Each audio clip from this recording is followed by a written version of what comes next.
नमस्ते। आज के इस एक्सप्लेनर में हम इंटरनेट के उस अंधेरे और छुपे हुए हिस्से में उतरने वाले हैं जिसके बारे में बातें तो सब करते हैं, लेकिन असलियत बहुत कम लोग जानते हैं। जी हाँ, हम बात कर रहे हैं डार्क वेब की।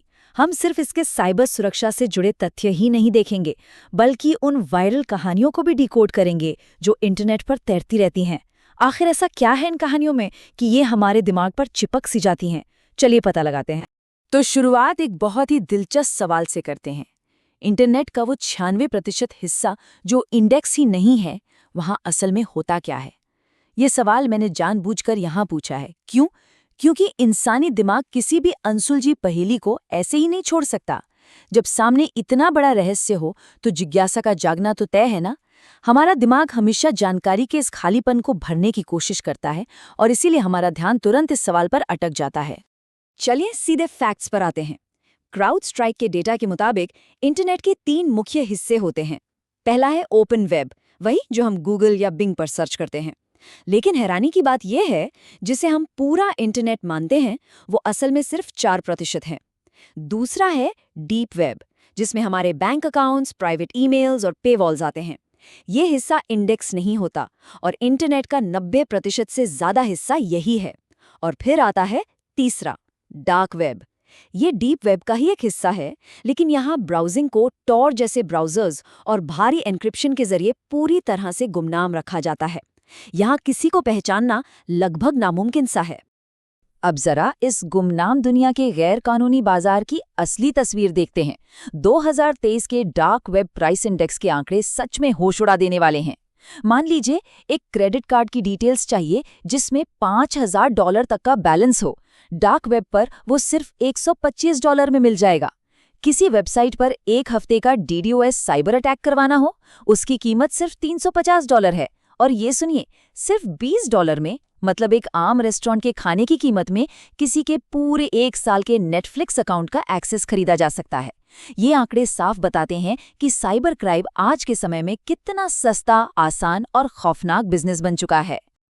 अब इस कहानी के टकराव या कह लीजिए कॉन्फ्लिक्ट वाले हिस्से की तरफ बढ़ते हैं। सिल्क रोड सिंडिकेट के क्रिएटर के खिलाफ दर्ज हुआ ये असली कानूनी इंडिक्टमेंट कोई मनगढ़ंत कहानी नहीं है। सिल्क रोड डार्क वेब का सबसे बड़ा और सबसे बदनाम डिजिटल ब्लैक मार्केट था। इसने इस वर्चुअल दुनिया में डर और जिज्ञासा दोनों को एक साथ जन्म दिया। सोचिए, ये बिल्कुल वैसा था जैसे इंटरनेट के अंदर एक अलग ही अंडरवर्ल्ड चल रहा हो। अब इस चार्जशीट की सबसे दिलचस्प बात पर गौर करते हैं। इसके पहले और तीसरे आरोप में साफ साफ लिखा है कि इस प्लेटफॉर्म पर सिर्फ दुनिया भर के नशीले पदार्थों की तस्करी ही नहीं हो रही थी, बल्कि पासवर्ड चुराने वाले सॉफ्टवेयर्स, की लॉगर्स और हैकिंग टूल्स का भी खुलेआम व्यापार हो रहा था। यहाँ आकर वो हवाई लगने वाला साइबर क्राइम बिल्कुल असली दुनिया के कानूनी दायरे में आ जाता है। ये दिखाता है कि आम लोगों के डिजिटल सुरक्षा को तोड़ने वाले हथियार वहाँ कितनी आसानी से बिक रहे थे। लेकिन रुकिए, इस दस्तावेज का चौथा आरोप और भी ज्यादा संगीन है। इसमें बताया गया है कि बिटकॉइन का इस्तेमाल करके करोड़ों डॉलर की मनी लॉन्ड्रिंग की गई। और सबसे खौफनाक बात, इस डिजिटल एम्पायर को बचाने के लिए हिंसा का सहारा भी लिया गया। जी हाँ, इसमें मर्डर फॉर हायर यानी पैसे देकर हत्या करवाने की साजिश के आरोप भी शामिल हैं। एक वेबसाइट को चलाने के लिए असली जिंदगी में किसी की जान की कीमत लगाना, ये साबित करता है कि इस डिजिटल दुनिया का अंधेरा कितना गहरा और जानलेवा हो सकता है। खैर, इन ठोस कानूनी दस्तावेजों से आगे बढ़कर अब इंटरनेट पर वायरल होने वाली उन कहानियों की बात करते हैं जो डार्क वेब को लेकर बुनी गई हैं। एक बहुत ही मशहूर वायरल कहानी है। एक ऐसा यूजर था जिसने टोर और VPN दोनों का इस्तेमाल किया था। फिर भी एक लाइव स्ट्रीम देखते वक्त उसे अचानक उसके असली नाम से पुकारा गया। और हद तो तब हो गई जब उसे अपने घर पर एक नोट मिला जिस पर लिखा था, क्या तुम्हें लगा कि हम तुम्हें ढूंढ लेंगे? इस तरह की कहानियां डार्क वेब को एक ऐसी डरावनी जगह बना देती हैं जहां अनजान लोगों का खौफ हर पल मंडराता रहता है। एक और वायरल कहानी तो टेंशन और बेचैनी को बिल्कुल ही अलग लेवल पे ले जाती है। कहानी कुछ यूं है कि 3 दोस्त डार्क वेब पर आम दोस्तों की तरह चैट कर रहे थे। तभी अचानक एक अनजान इंसान उनकी उस प्राइवेट चैट में घुस आता है। जब उससे पूछा जाता है कि वो कैसा है, तो एक बेहद ही ठंडा और खौफनाक जवाब मिलता है, हाय, मैं ठीक हूँ, मेरे पास एलिस है। अब खौफ की बात यह है कि एलिस उन दोस्तों में से एक की लापता दोस्त का नाम था। ये एक छोटी सी लाइन दिमाग में डर और लाचारी दोनों को एक साथ ट्रिगर कर देती है। एक तीसरी और काफी मशहूर कहानी एक आम से स्कूल क्लीनर की है। उसकी जिंदगी एकदम साधारण थी, रोज स्कूल जाना, सफाई करना और घर वापस आना। लेकिन एक दिन उसने अनजाने में एक फॉर्म पर अपनी कुछ बेसिक पर्सनल डिटेल्स भर दी। कुछ समय बाद एक जानकार ने उसे डार्क वेब का एक लिंक दिखाया और वहां क्या था? उसी की वो प्राइवेट जानकारी और तस्वीरें नीलाम हो रही थीं। एक आम इंसान की साधारण सी जिंदगी का इस तरह डिजिटल बाजार में बिकना, यह हमें दिखाता है कि असल दुनिया के डेटा की कीमत क्या है और प्राइवेसी लीक होने का डर कितना असली है। अब यहाँ एक बहुत बड़ा मेटा ट्विस्ट है। जरा सोचिए, डार्क वेब की ये सारी कहानियां इतनी आकर्षक क्यों लगती हैं? चाहे कहानी सच हो या बस कोई वायरल अफवाह, आखिर इंसानी दिमाग इन डिजिटल डरावनी कहानियों से नजर क्यों नहीं हटा पाता? ऐसा क्यों होता है कि एक बार सुनना शुरू करने के बाद कोई इन्हें बीच में छोड़ना नहीं चाहता? दरअसल इसके पीछे एक बहुत ही गहरा मनोवैज्ञानिक कारण है। इसका जवाब छिपा है साइकोलॉजिकल स्टोरी टेलिंग के फ्रेमवर्क में। किसी भी सफल कहानी के 3 मुख्य हिस्से होते हैं: सेटअप, कॉन्फ्लिक्ट और रेजोल्यूशन। ध्यान दीजिए, इस एक्सप्लेनर में भी अब तक इसी ढांचे का इस्तेमाल किया गया है। शुरुआत में हमने डार्क वेब की असलियत और आंकड़ों का सेटअप बनाया, फिर कानूनी दस्तावेजों और उन खौफनाक वायरल कहानियों के जरिए एक गहरा कॉन्फ्लिक्ट खड़ा किया। ये ढांचा इंसानी दिमाग को इस कदर जकड़ लेता है कि हमारा ध्यान पूरी तरह से बंध जाता है। और ये फ्रेमवर्क बहुत ही शानदार तरीके से दिखाता है कि कैसे भावनाएं हमारे ध्यान को भटकने नहीं देती।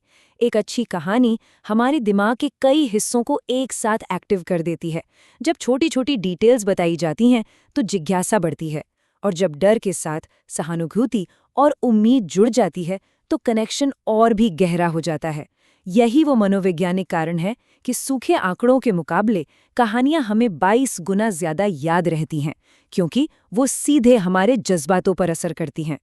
एक वायरल सिनेमैटिक स्क्रिप्ट के लॉजिक को अगर माने तो इसका फॉर्मूला बहुत ही बेसिक लेकिन बहुत शक्तिशाली है। डर और जिज्ञासा का कॉम्बिनेशन सबसे ज्यादा एंगेजमेंट देता है। इंटरनेट की ये वायरल कहानियां जानबूझकर दिमाग के इसी हिस्से को निशाना बनाती हैं। वो पहले ये डर पैदा करती हैं कि क्या होगा अगर ऐसा मेरे साथ हो जाए, और साथ ही ये जानने की तड़प भी जगाती हैं कि आगे क्या होने वाला है। बस यही सस्पेंस है जो लोगों को अंत तक जोड़े रखता है। तो कुल मिलाकर सबसे अहम बात जो सामने आती है वो है द गैप तकनीक। ये तकनीक उस जानकारी के बीच एक खाई बनाती है जो हमें पता है और जो हम जानना चाहते हैं।